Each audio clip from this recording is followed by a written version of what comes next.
For antiwar.com and Chaos Radio 95.9 in Austin, Texas, I'm Scott Horton. This is Anti-War Radio.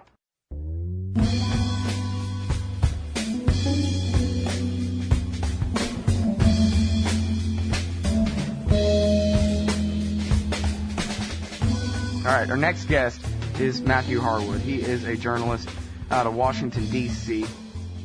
He writes for The Guardian in the UK and for the Huffington Post. He's written also for the Washington Monthly and Columbia Journalism Review.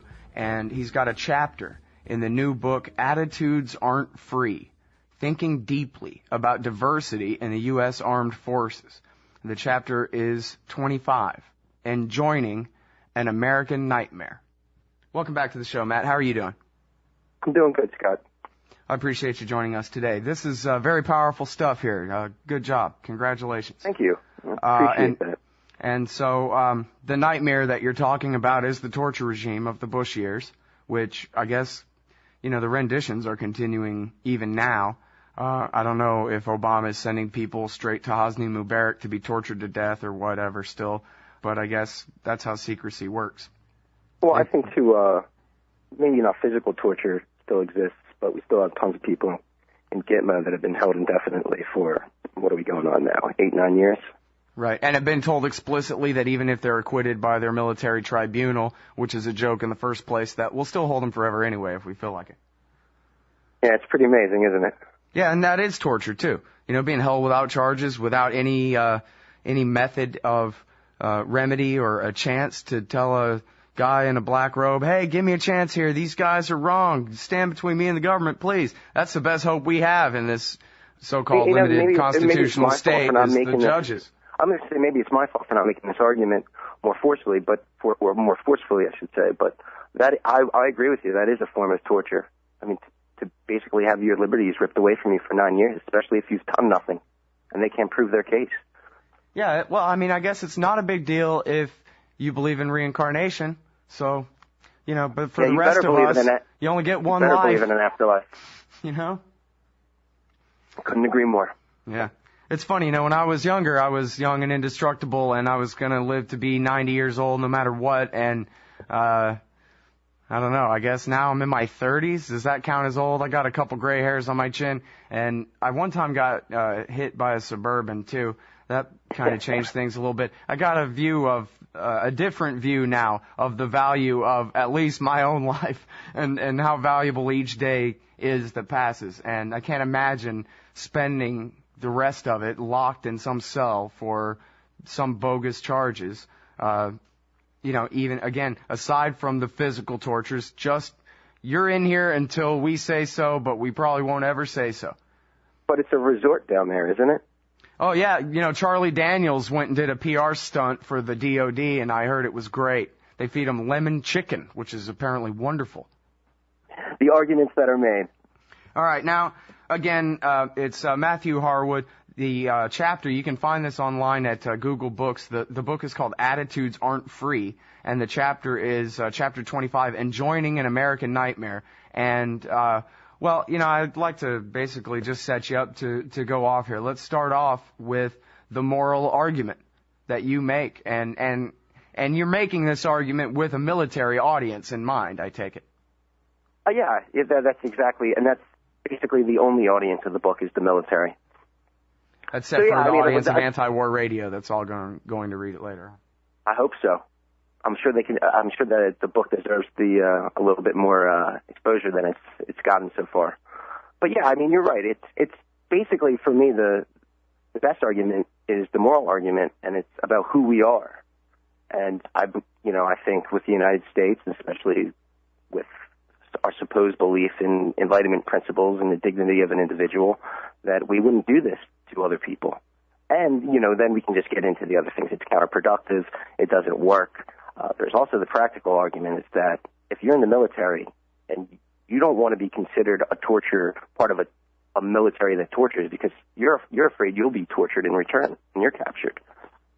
Yeah, well, let's start off there with the moral argument and the core of the American identity there. And, this is kind of a dualistic sort of thing where, I mean, at the essence, when you're talking about Enlightenment principles, you're talking about individual liberty. You're talking about every single person has the same divine right as King George III. Not he doesn't have the divine right. We all do. And how do you like that, basically? Well, yeah, and so that's at the core, right. but it's also, it goes to the core of the American Revolution and the foundations of this country and what we're taught as children America is, what it stands for, what it means, what makes us Americans, because we all believe these same few principles and premises that come from the era of the revolution against England. I'm sure you know this. I don't know if other people do, but, in the Revolutionary War, General George Washington forbid the troops to torture anyone. And this is exactly as the British were torturing American soldiers and American captives. It's pretty amazing that, we love our founding fathers, sometimes too much, kind of forget that they're human beings and that they did some pretty awful things themselves. But it's when they actually stand up for principle that it's striking to me that that's not more forcefully put out in the media, that by not torturing, we're upholding our own values and what makes us who we are. Yeah, and as you point out in your chapter here, this is an important part of the story of the American Revolution, not just because we like it as an example now, but because a lot of British soldiers and their German mercenaries quit and joined the Americans. Said, well, geez, I'd rather, as long as I'm a prisoner of war with you guys, can I just join up? Yeah, and you would think today that would also be a good argument against jihadism and jihadists, that they've been sold a lie, that we aren't this crusading, tyrannical, imperial machine that they make us out to be. But then we go ahead and we basically make the argument for them. Yeah, you want empire? We'll show you empire. And I don't know if this is because you listen to my show every day or what, but I've made this point for years and years and years, that Ayman al-Zawahiri and Abu Musab al-Zarqawi were both nobodies until they were tortured by the respective puppet dictatorships of the United States in Egypt and Jordan. Yeah, and that's something I don't think a lot of people know about. It really is striking. The blowback of the global war on terrorism has just been, it's amazing. It's amazing to me that you couldn't see it happening. That if you told me that we're going to torture people and indefinitely detain people, that overseas that would cause violence against us, I would say that seems like human nature. We can bet on that with certainty. Yeah, it's just a failure of imagination, really. I mean, you think about how people reacted after September 11th. They just went and joined that day.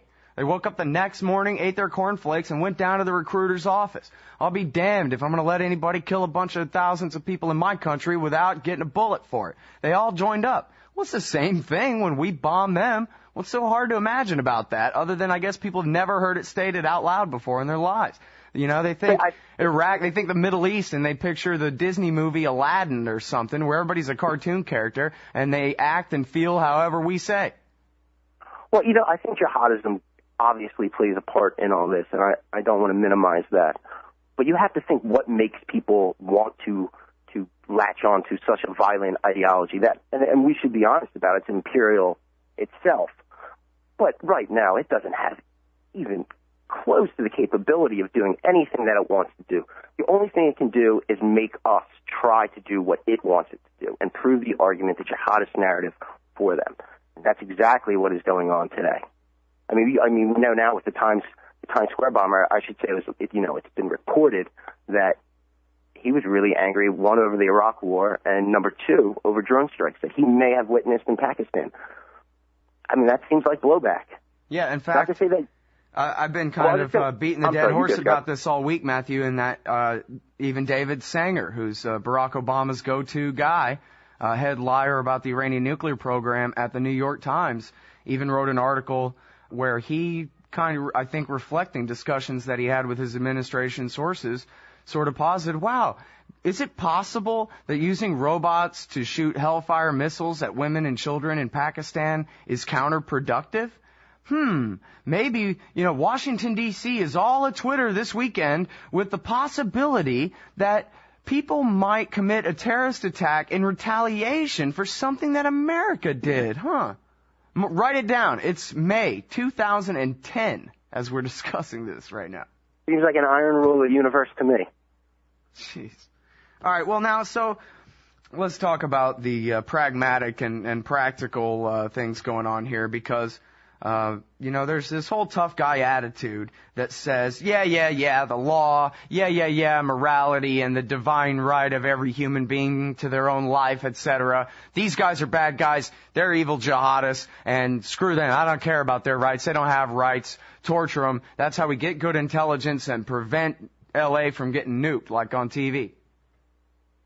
Yeah, like I said, I think you make the argument to them that it's basically self-interest. Well, the first one, there's been no empirical evidence that torturing someone makes them more likely to give you good, actionable intelligence that you can use later. And number two is just, it really comes down to simple self-interest. If you're known to be part of a military that tortures, I would say you could at least expect the possibility of being tortured in return if you're captured. And we don't even have to talk just about Al-Qaeda and jihadists. I mean, with what I read, it's within the military themselves, there was these JAG memos that were released, and that was a big fear in the JAG memos, that not Al-Qaeda was going to torture people, but in future conflicts, U.S. service members could be tortured because of what happened in the global war on terrorism. Well, I wonder how many people driving around listening to the show today, maybe accidentally tuning in, flipping through classic rock and top 40 and stuff, even really know that it was the Bush cabinet that deliberately ordered all of this. I mean, it's not the kind of thing they really discuss on TV all that much. And the phrase bad apples on the night shift at Abu Ghraib, I think that spin in 2004 really did stick with a lot of people, especially the Bush voters who had invested so much in defending everything that the Bush regime did that they didn't even really notice that they were throwing away the very core of what America is that makes it different than the old world in order to do so. And they just blinded themselves. A lot of people, I think, just blinded themselves to all the evidence that came out later from the Taguba report on, that this was Bush and his cabinet that, especially like in the case of Katani down there at Guantanamo Bay, they literally sat around and choreographed the torture of this guy step by step. The Attorney General, the Secretary of State, the head of the CIA, all of them. Everybody but Bush was there for that one. What I find, I don't know if you find this interesting, but, it was President Reagan that signed the Convention Against Torture in '88. So you would think this would be a bedrock conservative principle because they love Ronald Reagan. We do not torture. That is not us. And yet, 12 years later, we're torturing people. Yeah. Well, and never mind the fact that Ronald Reagan was a torturer. Just ask the people of El Salvador. Yeah. Well, yeah, probably even bigger, most of South America at the time. But yeah. But at least it sounds good. It does sound good. And it does make the worst hypocrites out of the people who pretend like he was, the greatest president ever on one hand, and yet never mind any of the actual positions he took on the other, whether we're talking about torture or nuclear weapons or anything else. Well, talk to me about Abraham Lincoln and the Civil War. Well, Abraham Lincoln, it was another one. It's Civil War, and, he suspended habeas corpus in the Civil War, but he still didn't torture. And it was called the Lieber Code. And that's different than the Lieberman Code? Most different. Unbelievably, universes away from each other. Oh, I see. Yeah, the Lieberman Code is kill them all and let Yahweh sort them out or something like that? Pretty much, something like that.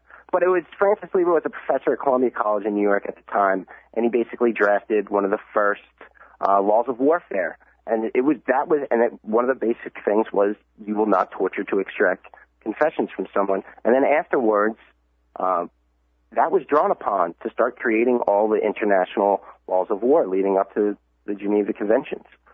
So you really have it where the United States itself, again, put its flag into the earth and said these are the principles that we abide by and that we fight to uphold in the world. And the world listened.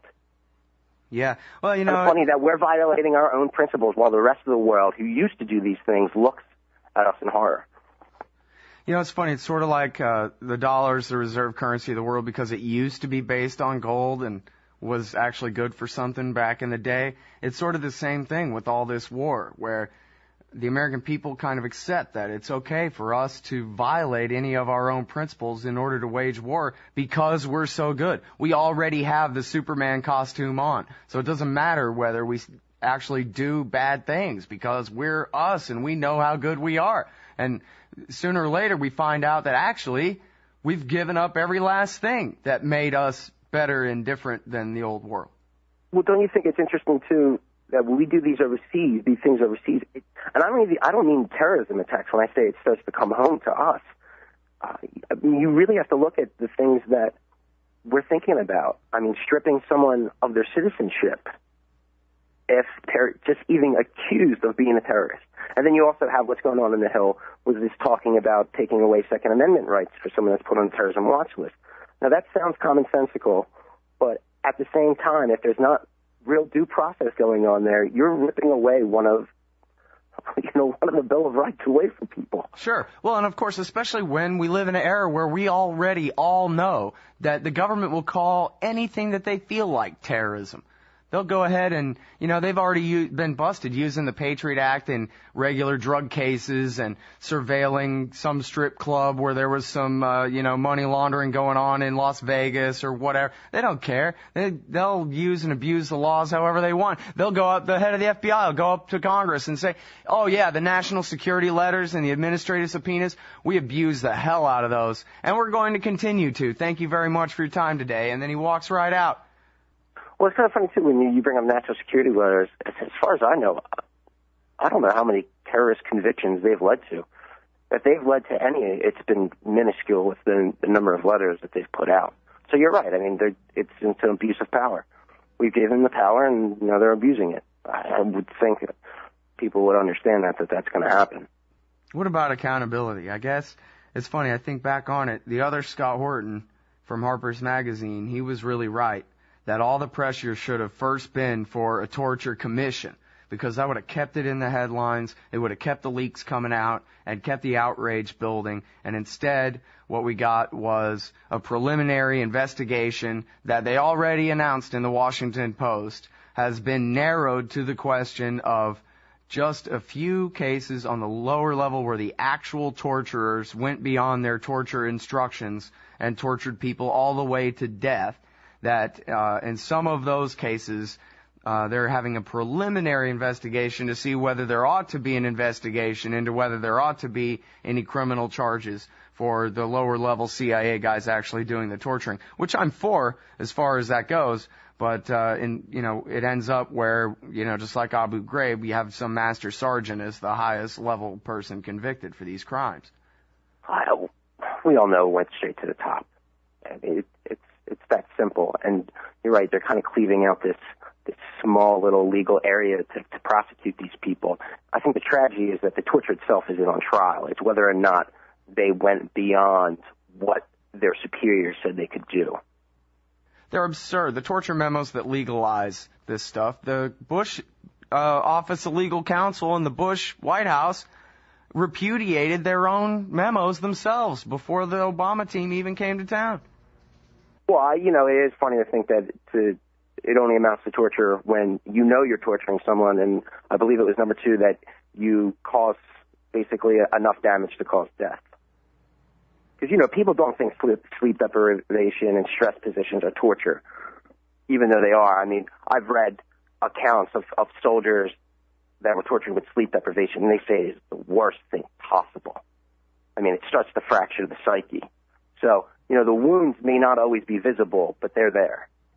Yeah, well, and anyone who wants to quibble about any of these techniques actually rising to the level of torture or not is just kidding themselves. What are they defending them for? Why not give them steak and eggs and a back rub? The whole point is to make them waterboarding people, slamming them against the wall, keeping them awake for weeks, and shackling them to the ceiling and squatting to the floor with their wrists chained to the floor. And this isn't in order to hurt them so badly that they finally do what you say or anything. Here on one hand, these people are saying, yes, torture them until they break and do what we say. Oh, but it's not torture.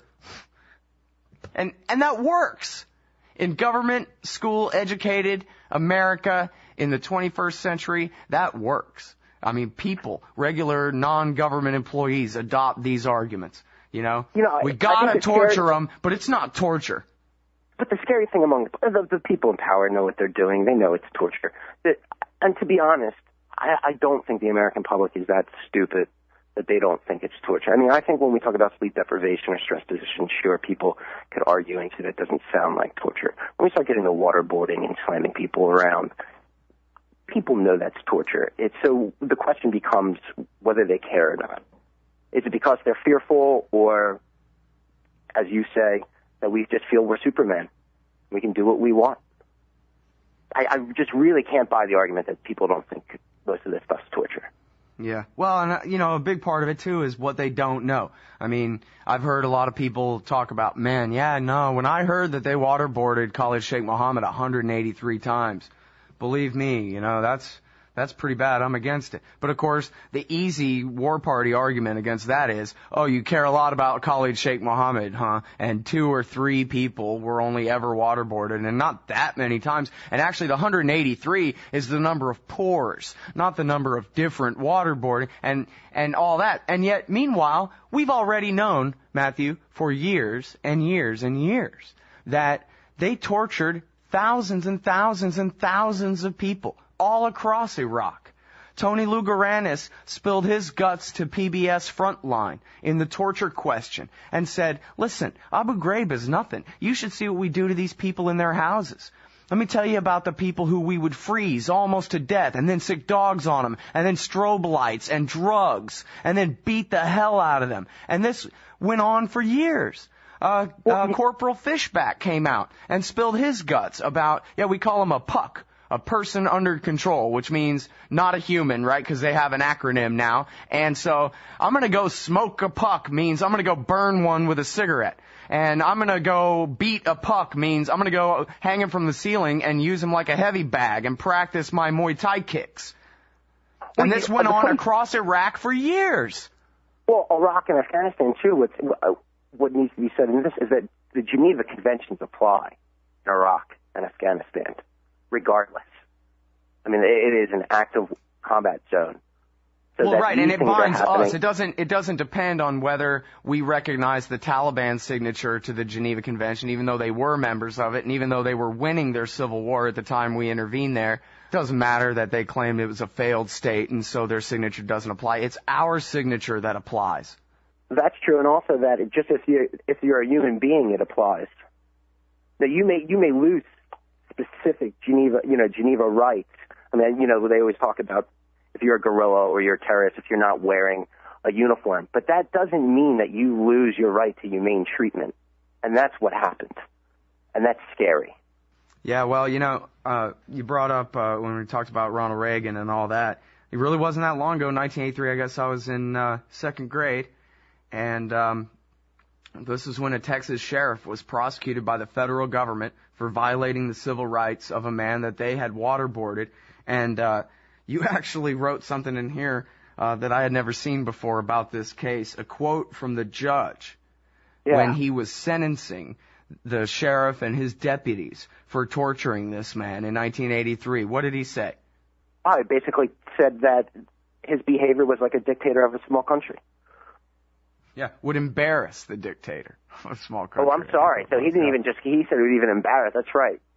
I'm sorry, I don't have the quote in front of me. Yeah, no, that's all right. But, I don't know. There are a lot of people who were born after that, and it's easy to look at even the day before you were born as the olden days and kind of intangible and metaphorical. But, that really wasn't very long ago. It was just 30 years ago. Jeez, I'm old. But still.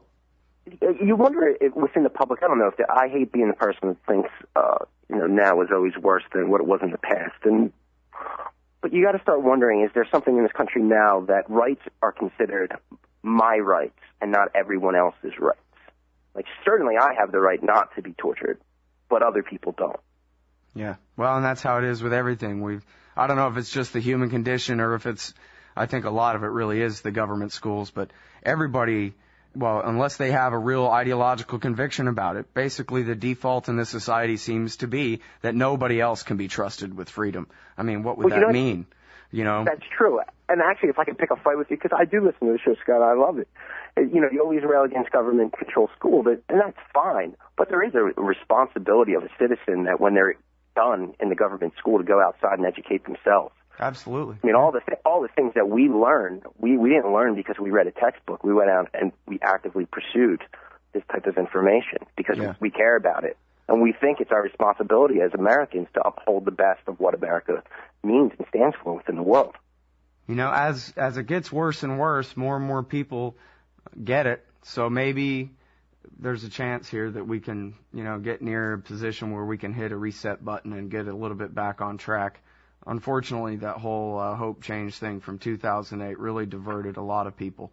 You know, as someone, I didn't drink the Kool-Aid on Obama, but I was at least hopeful Guantanamo was going to be shut down. It's been a real wake-up call on what's going on, especially now with the drone attacks, and also with the idea that you can kill an American citizen overseas far away from the battlefield without giving them their due process. Yeah. It's just scary, scary things. Yep. It's, I think we're already standing at the bottom of the slippery slope looking up. Just waiting for the other shoe to drop, man. That's what I think. But anyway, I gotta go. I'm sorry, because we got more on the permanent crisis with Chris Hedges next. Thank you very much, Matthew. I appreciate it. No problem. Anytime, Scott. Everybody, that's Matthew Harwood. You can read what he writes in The Guardian and the Huffington Post, Washington Monthly, Columbia Journalism Review. And check this out. This is really good work. It really is.